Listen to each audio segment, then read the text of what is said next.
Good morning, good afternoon, my brothers and sisters out there. It's Drew Allen, your millennial minister of truth.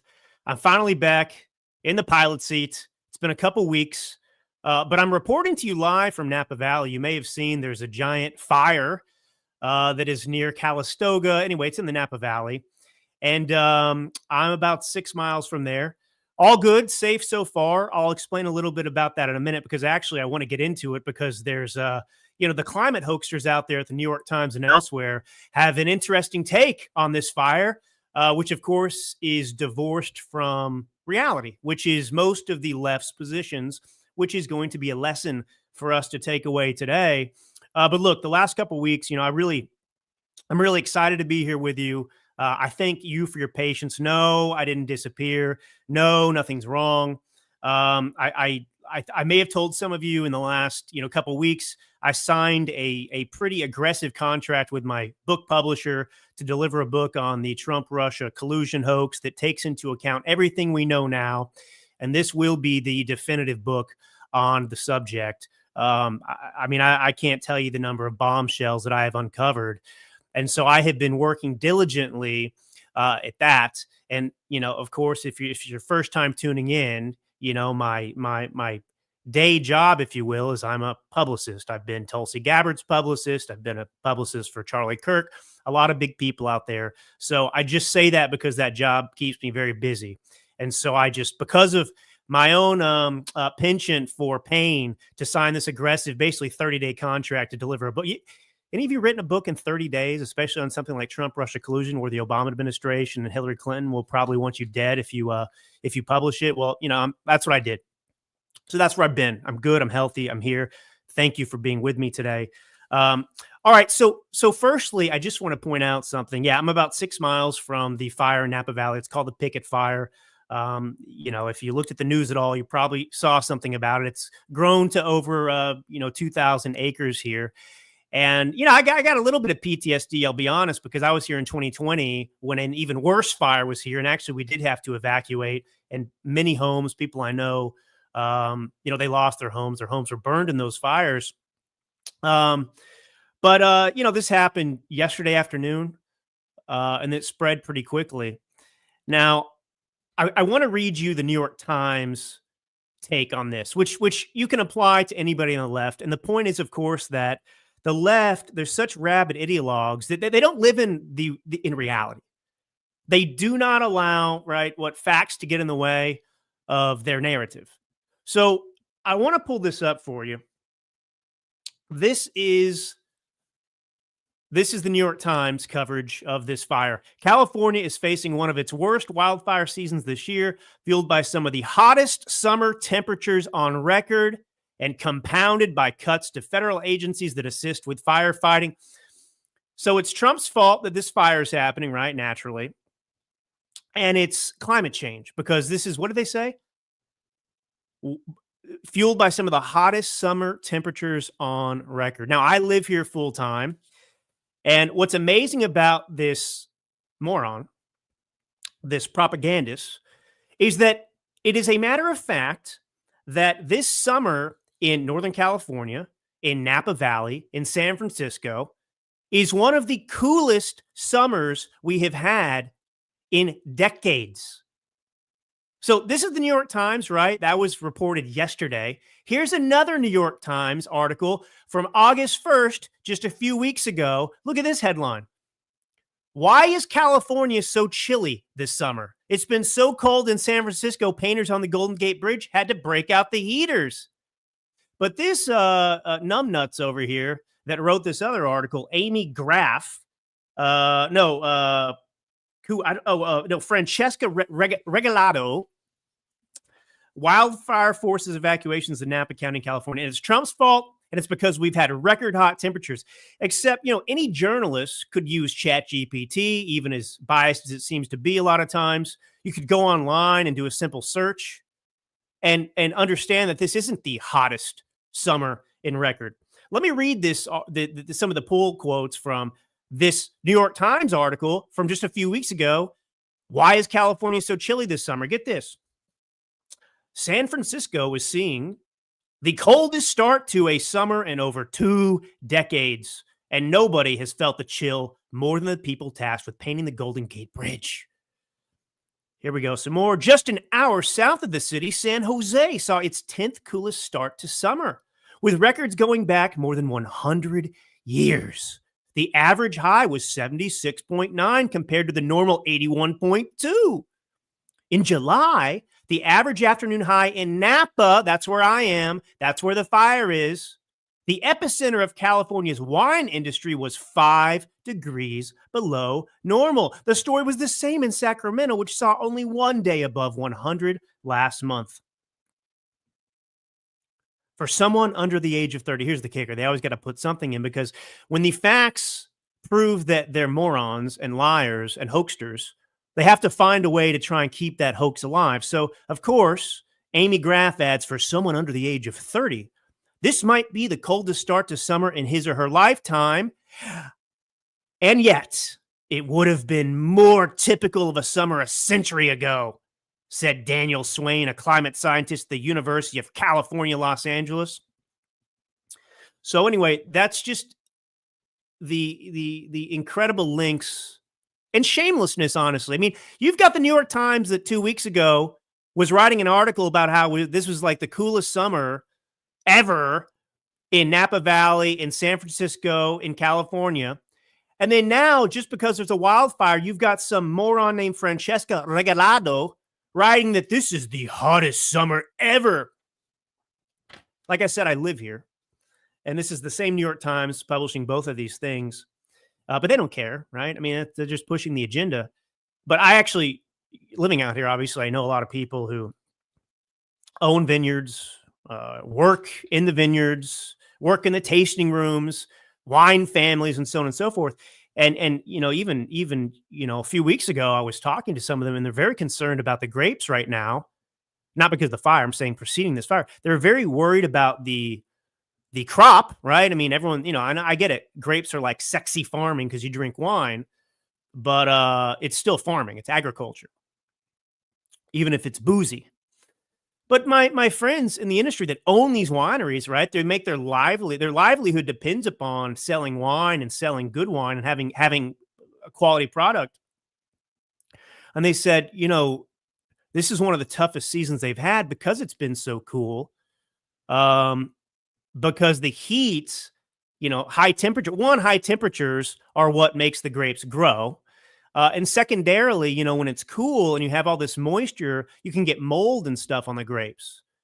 And so the hot temperature in the day will dry up those grapes and prevent that mold from, you know, seizing hold of the crop. And because it hasn't been hot, because look, Napa Valley, one of the things that makes Napa Valley is the remarkable temperature shifts. So you can wake up in the morning and it could be sub 50 degrees. You know, in the wintertime, it can be freezing, you know, literally, like in the, you know, 32 or below, that's freezing. And then you can have a shift in temperature. And by midday, you know, late afternoon, it could be, you know, 30, 40 degrees hotter or more. And so anyway, we haven't had that hot temperature. And so it's actually been a problem for the grapes. And yet this journalist at the New York Times who's writing about the picket fire going on down the road from me right now, it's because it's been so hot in the Napa Valley. So hot, we've never had hotness like today. It's just astounding. I mean, how these people have any self-respect? None whatsoever. Of course they don't. All right, what should we get into? I do want to update you on some bombshells that I've discovered about Trump-Russia delusion. What do you think about that for a book title? Trump-Russia delusion. I got to come up with a subtitle too, but Trump-Russia delusion. You like that? Is that good? Let me know. All right, I want to get into the redistricting that's happened. And I want to tie this into a broader theme that, one, Gavin Newsom may be the most annoying, irritating politician ever.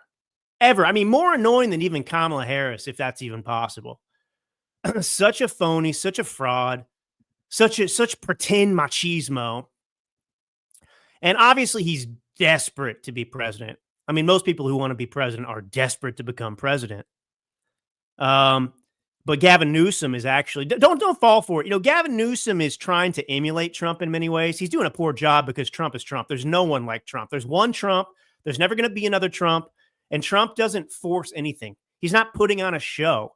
I mean, when he puts on a show, that's who Trump is. So there's no, there's authenticity to Donald Trump.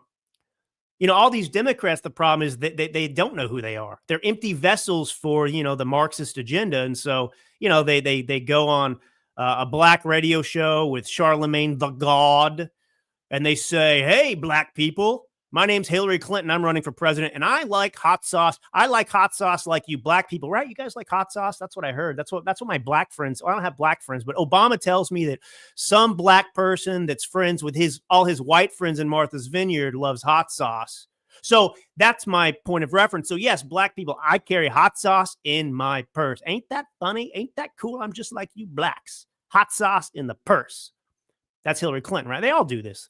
They put on the affectation with the accent when they go in different groups. Trump never does that. Trump is always 100% Trump. And that's one of the reasons he's been so successful. It's a breath of fresh air. Well, so Newsom's out there. He's hired this whole social media team. They've all got purple hair. They're in their 20s. They're all, gender fluid. And they think they're really smart. They probably went to UC Berkeley. Maybe they even went to Harvard. Who knows? One of these liberal institutions where the people there are actually dumber than the average population that doesn't go to college. But these are the people working for Gavin Newsom, these young people, weirdos. And they came up with the idea, obviously, if you've seen this, to emulate Donald Trump's, social media posts. All caps, very colorful, capture really his personality. You can hear Donald Trump saying it. They're hilarious. And they only work because we know Trump, and that's what he actually sounds like. And so Newsom is doing this as well. And it's been a humiliating attempt by Newsom. And everyone knows it. It's fallen flat. I mean, these blue-haired, pink-haired people, obviously, they don't actually have a sense of humor. They're disconnected from our world, which is where we're very good-looking and know how to talk to people, and we're normal. Our brains function properly. We're not, we don't have brain damage like they do. And so now a lot of people on the left are trying to write this off as, he's just no, he was not making fun of Trump. Believe me, he was not trying to make fun of Trump. Gavin Newsom wants to be the left's Trump. That's his objective right now. And there's a couple takeaways from this. One, it's ironic or funny. I don't know. Pick your descriptor. But, we're supposed to believe that, Donald Trump's the worst person ever. He's horrible. Nobody likes him, even though he won 2 elections, 3 actually. But, 2020, they stole it. But apart from that, they want us to believe on one hand, Trump's this horrible person. Nobody could like him. He's a chauvinist. He represents everything that's wrong with the country, which we know isn't true because we just shellacked them in the last election. And so Gavin Newsom is, literally trying to be the left's Trump. He sees that it works and he's trying to emulate that. I mean, it's just rich. I mean, this is irony-rich territory everywhere you look with the Democrats, folks. But anyway, I want to explain the redistricting maps because I think it's important that we discuss what happened in Texas, why that's not problematic, because we got to push back on the left because the Newsom and the California Democrats, and this is something where I feel like I have a little bit more expertise than maybe some other people that have shows out there just because, I live here. I live in California. I live in the Napa Valley, like I said. But I'll tell you about that in just a second. Are you and your partner struggling to conceive? If you took the COVID vaccine, there is cause for concern. You're not alone. A recent study led by Danish researcher Dr. Vibeke Manichi analyzed birth data from women aged 18 to 39 over a 2-year period starting in 2021. And the findings suggest a significant decrease in birth rates among vaccinated women, with data indicating a reduction in egg count by nearly 60%. Scary stuff. Since 2021, fertility rates have significantly declined in many regions around the world. The wellness company, which you've heard me talk about many times on this show, Well, they've created the 3-in-1 Ultimate Spike Detox, which is crafted with 100% natural ingredients, specifically designed to help your body clear harmful spike proteins. That's at the root of a lot of this. Spike proteins to help reduce inflammation and support overall health. So don't wait. Experience the only formula approved by Dr. McCullough, who is a top freedom-fighting doctor who risked it all. You can head to dailyclouthealth.com and use code DailyClout to get 10% off plus free shipping. So Spike Detox your body today. All right. Man, I'm going to take a sip of coffee. My friends actually got me this mug. I didn't buy it, but, does not play well with liberals. I think my friends know me well, although I play just fine with liberals, to be honest. If you're just joining for first time, you don't know this about me, but I've spent my whole life around liberals. I've always been a conservative, but always around liberals. I worked in Hollywood. I worked in fashion for Marc Jacobs. I lived in Milan, Italy for 2 years. I speak Italian. I lived in Italy again for a couple of years doing some other work. And I, live in California. And so obviously I'm surrounded by liberals. So I play just fine with them, except the ones that want to cut off Johnny's pee-pee at 2 years old. Those people I will rip your throat out. Protect the children. Isn't it amazing how just deranged the left has become in this country? I mean, there's not anything that we can possibly agree with. Like, there's no middle ground. Democrats always talk about, let's middle ground. Yeah, because middle ground is like ceding all the ground to the left. What's the middle ground when you want a 2-year-old to start taking puberty blockers? What's the middle ground on that? Just let the parent decide. No, that's abusing children. It's worse than abuse. It's just unbelievable. There's no middle ground with you people. You're sickos.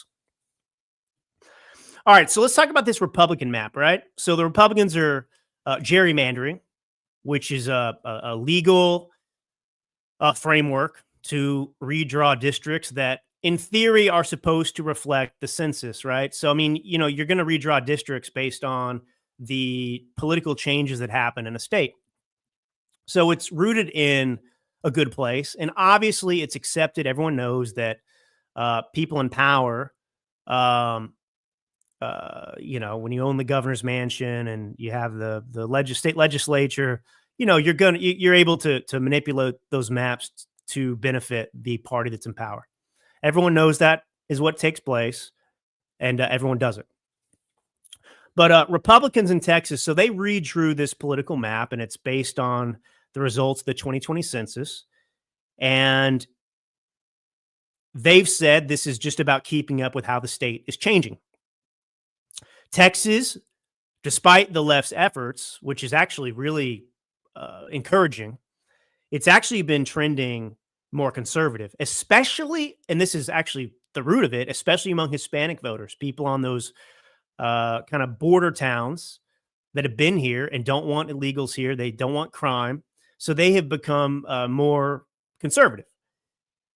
And so the Republicans argue that this new map is going to better reflect that reality today, which is true.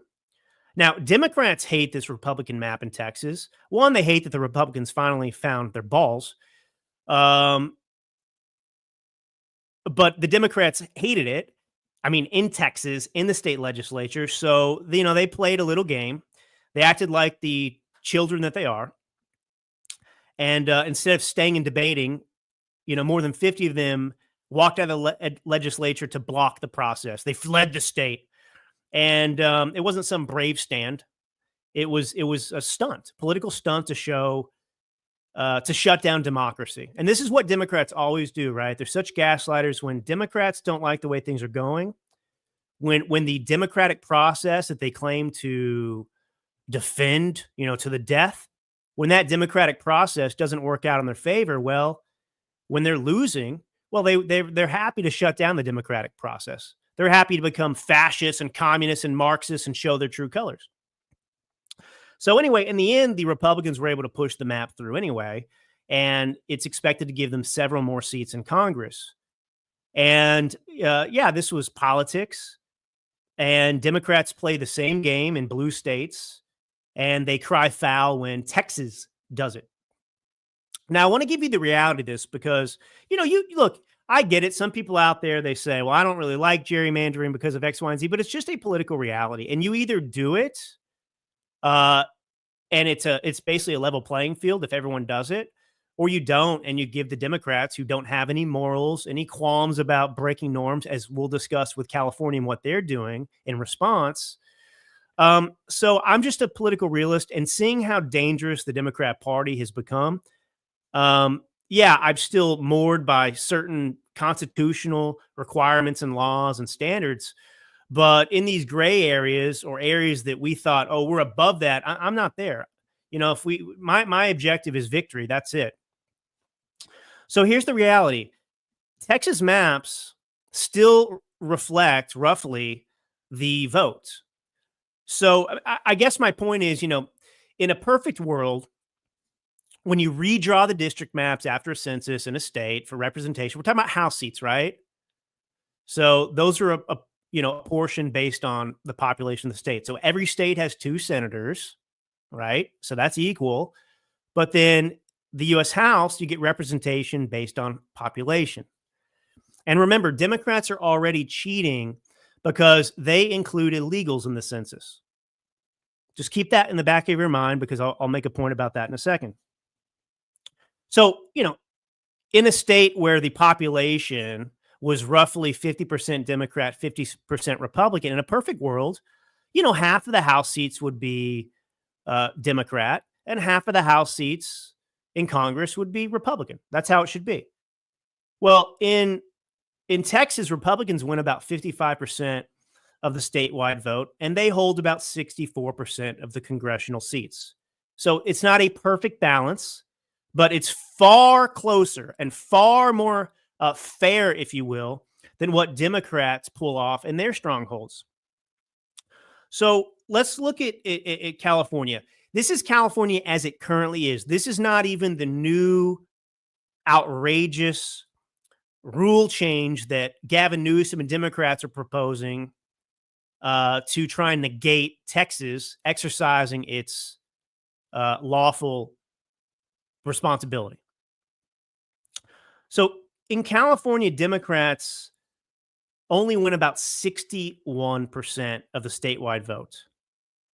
But they have already, with their independent commission, carved up districts so they control 83% of the congressional seats. So these are the people, right? So you've got 60-ish% of the statewide vote that Democrats get in California, yet they have 83% of the representation. So Republicans are already underrepresented in Congress from the state of California because of the way things are now. And Newsom wants to complain and whine and talk about how, Texas are a bunch of fascists. Republicans are fascists because we have a map that basically reflects the reality of Texas. 55% of the statewide vote, 64% of the congressional seats. Meanwhile, California, Democrats have 61% of the vote and have 83% of the congressional seats. So Republicans are 40% of the voters and have, less than 20% representation in California already. 14% of the seats. Unbelievable. These aren't small differences, folks. These are massive distortions that silence millions of conservative voices. And yet the media and the left, what do? They look the other way. They defend it. So the bottom line is this: Democrats don't actually hate gerrymandering. They just hate it when they're not the ones doing it. And I wanted to see. Oh, yes. Oh, yeah. Sorry. I conflated a couple of things. What I said about California is correct. 61% of the statewide vote, but they've carved up the district so they control 83% of the congressional seats. Illinois, another Democrat stronghold. Get this. That's where Republicans make up close to 40% of voters. But Democrats have rigged the lines in Illinois so the GOP gets 14% of the seats. Insane. And you can look at any Democrat state and look at it that way. I mean, it's egregious what they're doing. But here's the thing, too. I'm not going to get too bent out of shape about what Newsom's doing. He's free to be a little tyrant It's outrageous. I'll make the point and tell you exactly why it's outrageous in a minute. But all we need to do is demand and force a new census that does not permit illegals to be counted in the census. There are 1 million illegals almost, probably more. These are all underestimates. They always underestimate the number of illegals in the country. There are 1 million illegals in Los Angeles alone. The city of Los Angeles, one city in California, has 1 million illegals. So a modest estimate of the number of illegals in California is like 2.3, 2.5 million illegals. Now, look, if you add that up over the course of Democrat states, New York, other places, and you don't count these illegals in the census, you know, a very conservative estimate is that Democrats would lose between 5 and 10 seats. Just on the basis that you're not allowing them to count illegals, which is outrageous anyway, in the count. So, okay, Newsom, go F yourself. We're going to have a new census, and you're going to lose the 5 seats anyway from California that you think you're gaining by stealing them from Republicans with your ridiculous map. So that's the response. That's the response. Okay. We'll do the new census like we need to do anyway, and whatever.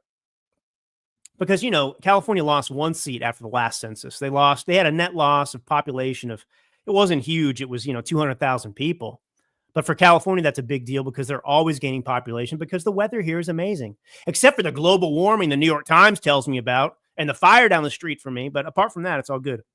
Hey, would you, sometimes I think I'd rather have a hurricane than what I've got now with the fires. Less predictable. So let me explain the difference between what Texas is doing and what Republicans in Texas are doing and Democrats in California are doing, because it's a very important thing to understand because you're being gaslit, right? The Republicans are the bad guys here, and Newsom's just doing what he has to do to make it fair in the country. He's just protecting the people. He's protecting the Constitution. That's what Newsom's doing.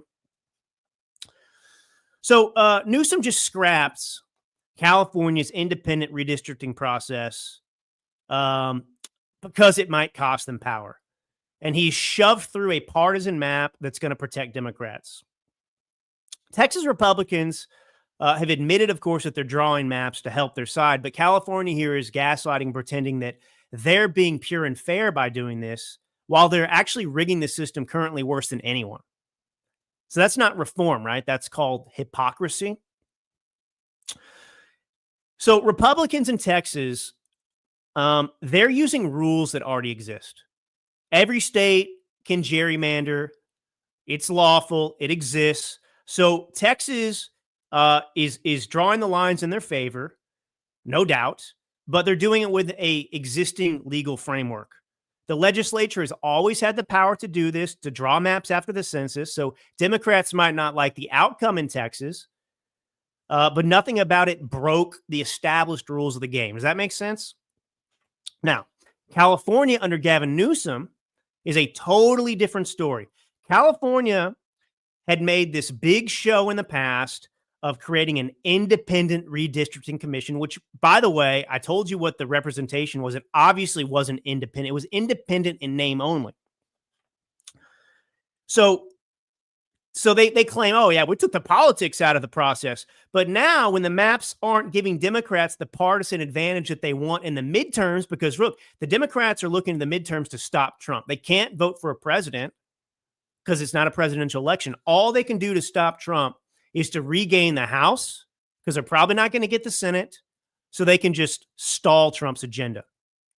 Now, Newsom and state Democrats here in California, they have scrapped the very system that they were bragging about. And now they're drawing their own maps. See, Texas played by the rules on the books. California tore up the rules mid-game in order to grab more power. Is that distinction clear to you? So Texas worked to use the system to its own advantage, and Newsom and California are tearing up the system altogether. Let me make an analogy for you. In Texas, Republicans are playing the redistricting game like a team that may, bend the rules or take advantage of the rules, but they're playing within the confines of the lines. They're not breaking the rules. It's like running down the clock in a football game, you know, or you know, working the rep. You know, you may not like it, but this is the game that everyone else is playing. California under Newsom is not doing that. California and Newsom, they're like a football team that walks onto the field in the fourth quarter and there's 10 seconds left. And, you know, they're on a fourth down. They're not within field goal range. And so they just give themselves a 20-yard gain. Or they move the goalpost closer to them so they can kick the field goal. That's what Newsom's doing. These are the rules now. So they're not bending the rules in California. They are rewriting the rule book to guarantee that they can't lose. That's what's going on here. So anyway, let's get into Gavin Newsom's ridiculous machismo because, you know, he is a handsome guy. He's a pretty handsome guy. But I'll get into it in a minute. So I want to stop for a minute and make a plug for Athena Clark, and I'll tell you who she is. You know, New York obviously is like going full-blown communist. It was already bad. Now it could go worse. Mamdani, you know, the rich kid whose family came from Kenya or wherever they were, but they're Muslims. You know, he wants to, I mean, he's running as a communist effectively. I mean, if you have a brain, you know, that's what's going on. And he will destroy New York. So Athena Clark is running for city council in District 46. And this is a critical race. Athena Clark is not a career politician. She's everything that Mamdani is not. And these others are not. She's a neighbor. She's a school teacher, as a matter of fact. She's a fearless advocate for her community. And, you know, she's standing up for common sense stuff in New York. And frankly, it's not particular. I mean, she's running as a Republican.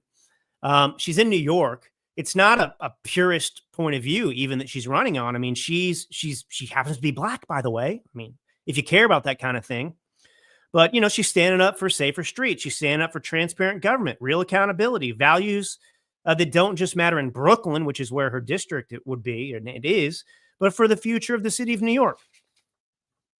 And she's got a unique opportunity right now. And I hope that you'll support her. You can give money to her campaign.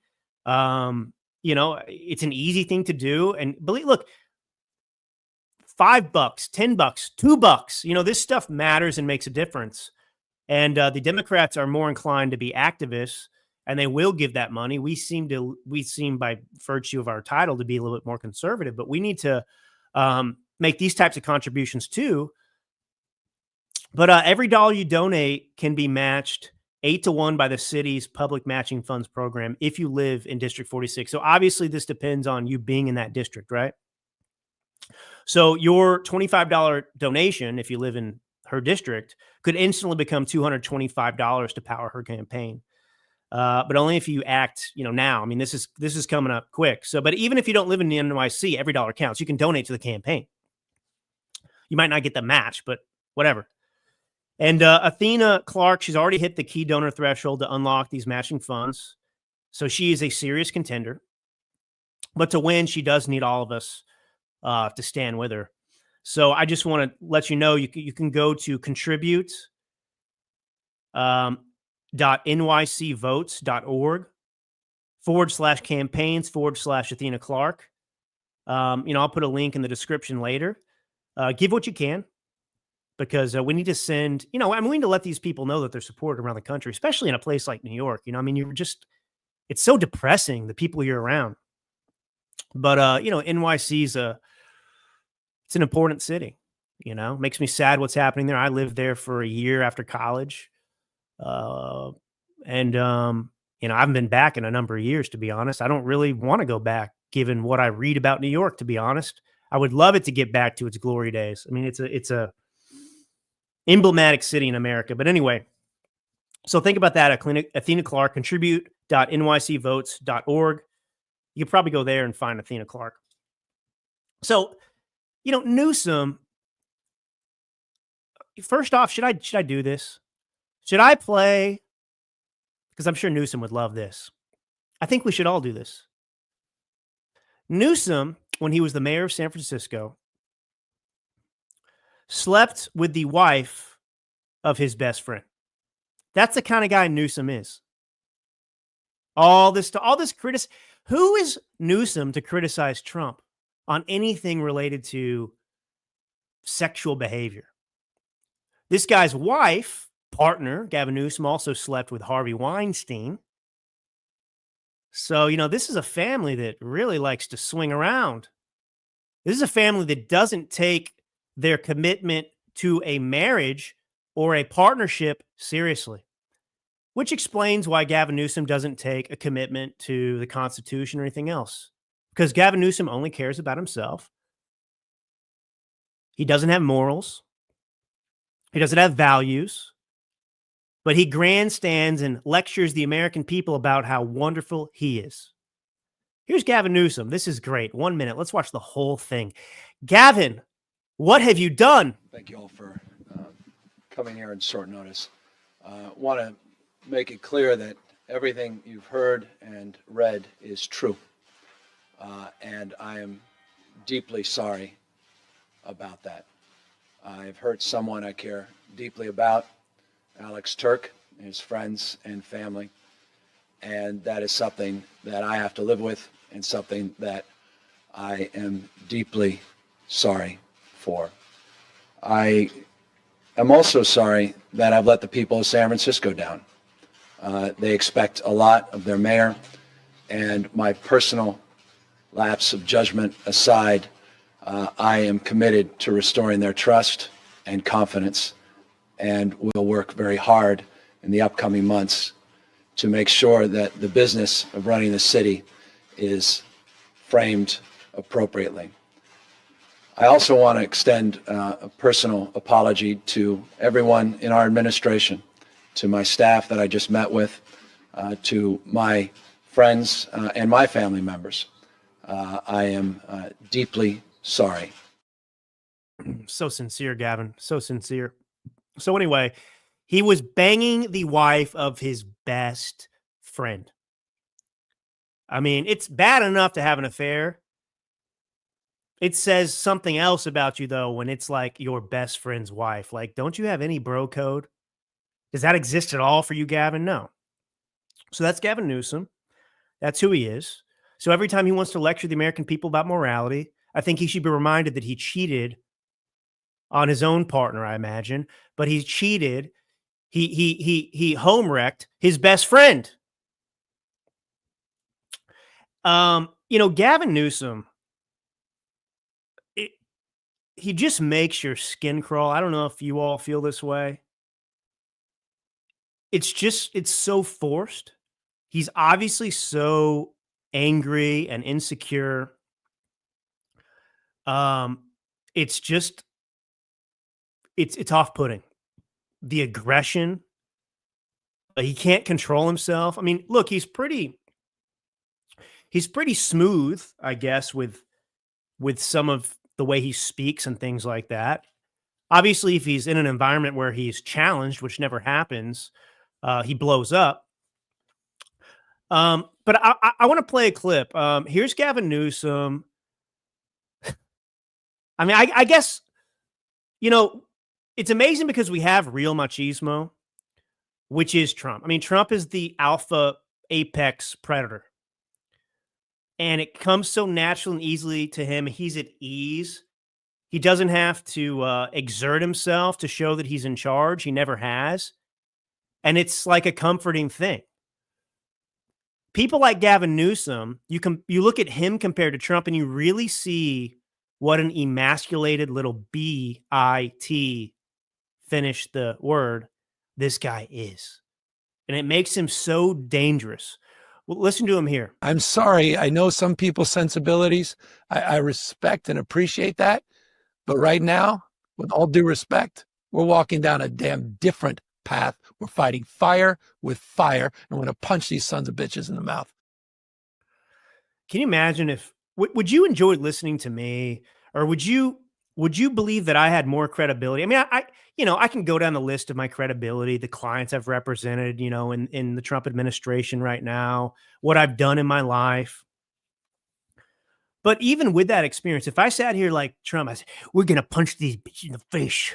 I'm sorry some of you don't like the way I'm talking about this administration and what needs to be done, but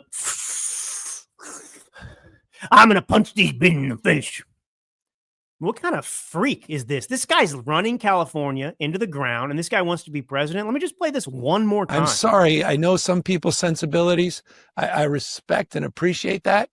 But right now, with all due respect, we're walking down a damn different path. We're fighting fire. Well, I'm so tough. I'm so tough. This piece of garbage excrement, Gavin Newsom, he talks tough like this because he never puts himself in an adversarial environment. You notice Trump, he's still calm and collected when he walks into the lion's den. He goes in, a black church and a Democrat stronghold, and he addresses the people, and he sits there and he fields questions. That's an amazing thing to see. And he does it all the time, puts himself in those situations. And Gavin Newsom is out there trying to be the left's Donald Trump with his fake tough guy routine. He struts around like he's some political brawler. This guy's not a political brawler. This guy's one of the softest people on the planet. He's picking fights with conservative governors. He's picking fights with the president. He's throwing cheap shots at Florida, at Texas, you name it. But here's the difference. Trump took on the establishment and he paid the price for it, right? He went against the Republican Party. He's always been at odds. He was always an outsider. Newsom, this guy is shadow boxing. I don't know another way to say it. I mean, he's swinging at these imaginary opponents from the safety of California's one-party bubble where Democrats hold every lever of power. There's nothing heroic or brave about Gavin Newsom. There's no risk involved. There's no courage. It's just performance. And it's like watching this guy flex in front of the mirror. Ooh, I'm so strong. I think that if Gavin Newsom does get the nomination, I've been thinking about this, actually not that long, just this morning, actually. I think that J.D. Vance would actually be a good pairing with Gavin Newsom based on his debate performance we've seen and the way he carries himself. I mean, even Democrats were surprised when he debated Waltz. And, he just carried himself so well. And, I think that's what you kind of have to have if you're going to go against Gavin Newsom. You got to let him embarrass himself by showing how deranged he is. And J.D. Vance has that sort of self-control. He does. But anyway, all right, I want to play one more clip of Gavin Newsom here, and then I will make the pain stop. I'm not trying to torture you. It's just important that we understand who this monster is and make fun of him. This guy cannot handle ridicule. He cannot handle being made fun of. Like I said, he's the softest person in the world pretending to be, Genghis Khan. Well, he is like Genghis Khan in the sense that he probably goes out and just bangs whatever chick he sees, as we know from that last apology. So he's got that in common with Genghis Khan. He just bangs women whenever he wants. But apart from that, he is no Genghis Khan. He's not conquering anything. Here's Gavin Newsom, though, gaslighting about what he's doing in California with redistricting. We're responding what occurred in Texas. We're neutralizing what occurred, and we're giving the American people a fair chance.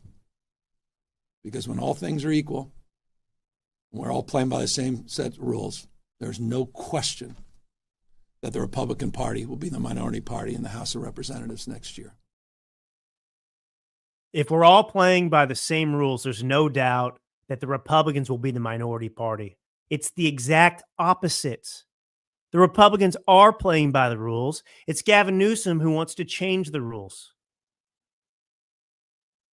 Look at how the Democrats are reacting to the deportation of illegals across the country, to the securing of the border, to the proposal that is common sense and constitutional to end birthright citizenship, chain migration, a census, voter ID that only allows citizens to vote, the elimination of mail-in ballots, which obviously every country in the world acknowledges are ground zero, ripe for fraud, the source and root of fraud. Even France banned mail-in ballots because of it. The Democrats can't win without cheating. That's what the takeaway is from all of this. This country's way more conservative than even we know right now, because Democrats cheat everywhere. And Gavin Newsom there wants to tell you, oh, he's just leveling the playing field. The Republicans aren't. No, the Republicans are absolutely playing fair. They're not rewriting the law in the middle of the game, to benefit themselves. They're doing what they're allowed to do within the framework that exists. You're the one going out and abolishing the very, independent redistricting, whatever you want to call it, committee that you claim is like heralded as some, evidence that you're amazing in California and not a partisan hack. And now what? Your response is, okay, yeah, I'm a partisan hack now. But this is how he responds. I mean, just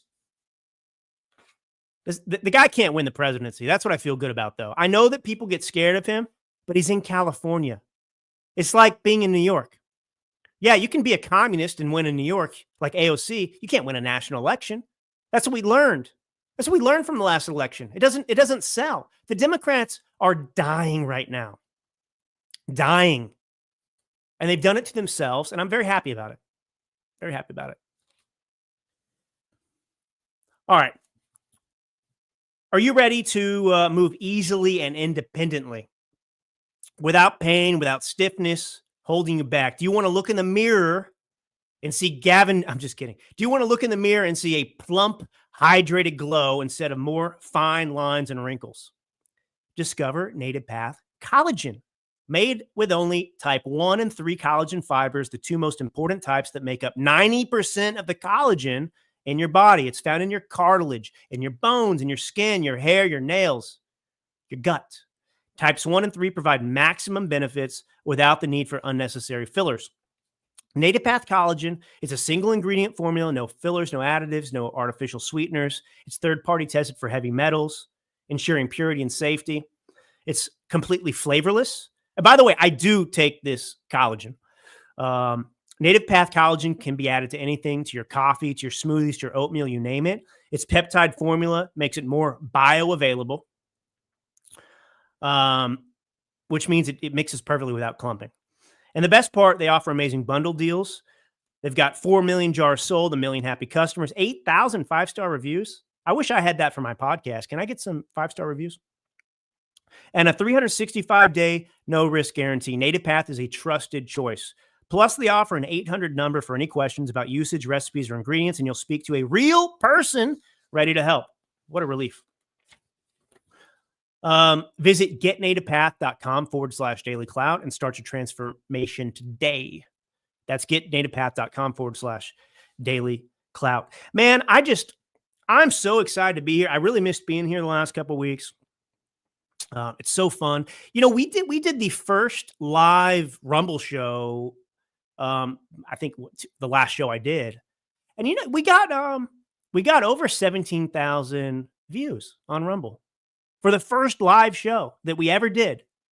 I'm not Dan Bongino. Those are Dan Bongino numbers. But for the first Rumble show, I was blown away, and it was very encouraging too. Obviously, the last thing you want to do is sit here and talk in a room to yourself. That's not why I do the show. I have obviously a million other things to do. But I do this because of I'm passionate about it and feedback.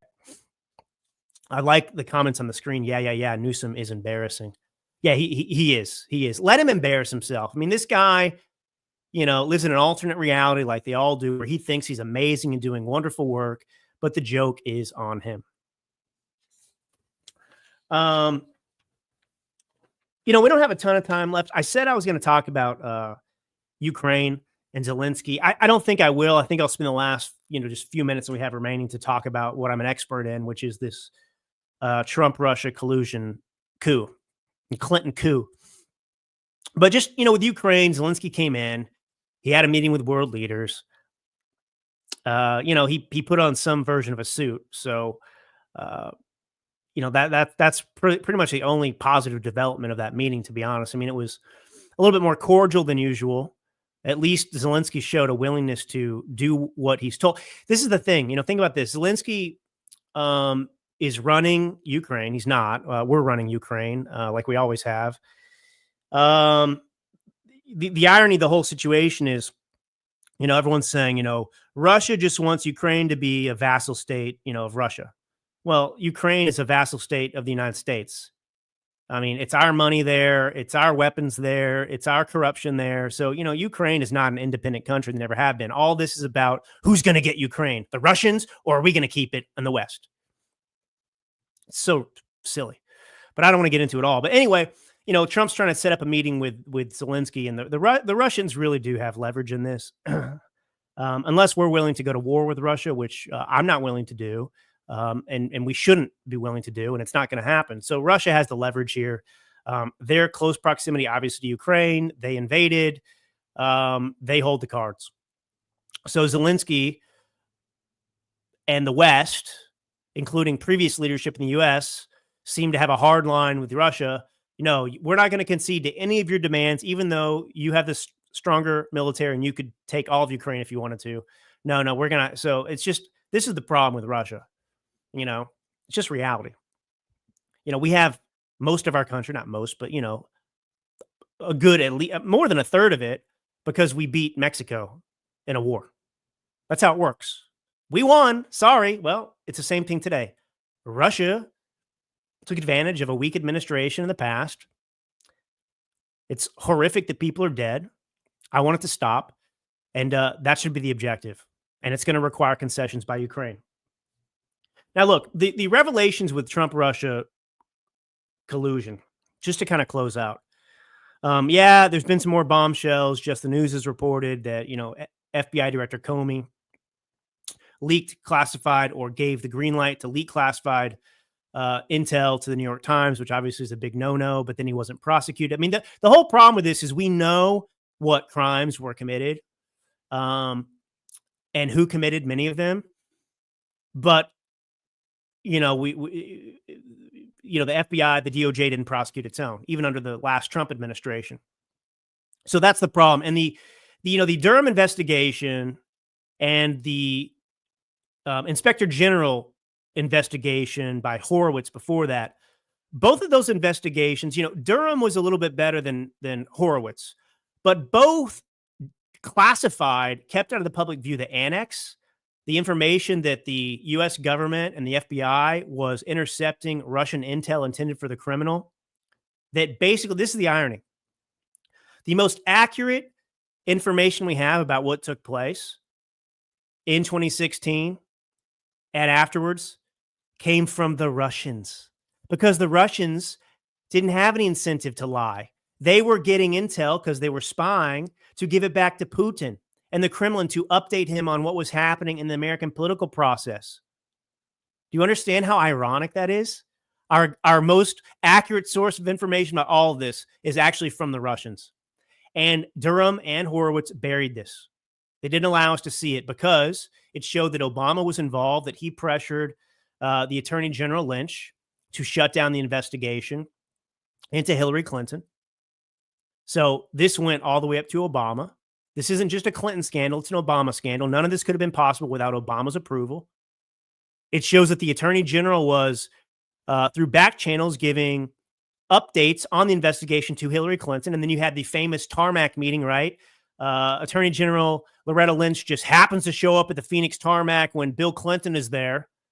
And Bill Clinton boards her jet, Justice Department jet, for 30 minutes. And they say, oh, we just talked about, the kids, the grandkids, and golf. And then a few days later, she was exonerated. It's just amazing. This is what's amazing. You should go and read the Durham annex, declassified annex. Because contrary to what the left is saying, it's accurate information. And so the FBI, this is the big takeaway too that I talked about last week. This is the big thing. The FBI used uncorroborated raw intelligence as a justification to spy on the Trump campaign and open Crossfire Hurricane, the counterintelligence investigation into Trump. during an election year. But they said the Russian intel that they had intercepted, which quoted email addresses because they'd hacked email accounts, this raw intelligence they dismissed, as uncredible and used as an excuse not to investigate Loretta Lynch's role in undermining the DOJ by feeding information to the Hillary Clinton campaign. And also they used it as a justification not to investigate Hillary Clinton's plan. And the thing is, they were getting these memos from the Russians. It was all, you can corroborate it yourself, actually, because of events that happened and the emails that you can read. So the top brass at the FBI just couldn't corroborate it. But you and I can, the layperson. That's what's so outrageous about this. But anyway, all right, that's all we have time for today. Thank you for being with me. I'm going to try and get back on a schedule here and be with you next week. I really value you. I value your time. There's a million shows you can listen to out there. All of you have finite time, as do I. And I just want to say to you, genuinely, from the bottom of my heart, it is a honor. It's a privilege. And I recognize, and I want you to know that I'm grateful that you would choose to spend your valuable time with me. All right. God bless you all. This is Jerome, the Millennial Minister of Truth. Until next time.